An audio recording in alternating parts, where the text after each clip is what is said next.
गुरु एक जगीत राहता. संस्कृतमध्ये इतकं सुंदर वचन आहे, हरऊ रुष्टे गुरुहुत राहता, गुरव रुष्टे न कष्टन.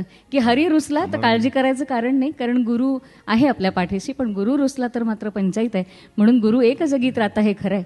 भूतकाळाचा दुवा आणि भविष्यकाळाचा दिवा म्हणजे गुरु. जो लघु नाही तो गुरु, पण जो लघुला सुद्धा गुरु करतो तो खरा गुरु. की ईश्वराचं गुप्त रूप जो दाखवून देतो तो गुरु.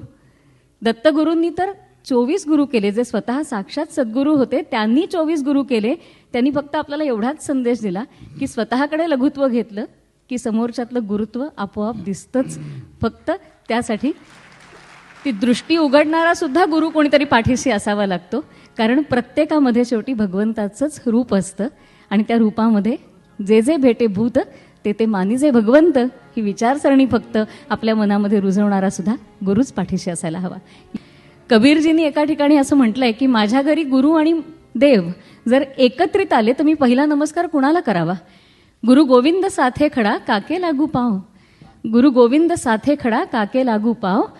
फक्त प्रश्न विचारून थांबत नाहीत कबीरजी, त्याला उत्तरही देतात. ते म्हणतात बलिहारी गुरुजी आपण गोविंद दियो बताय.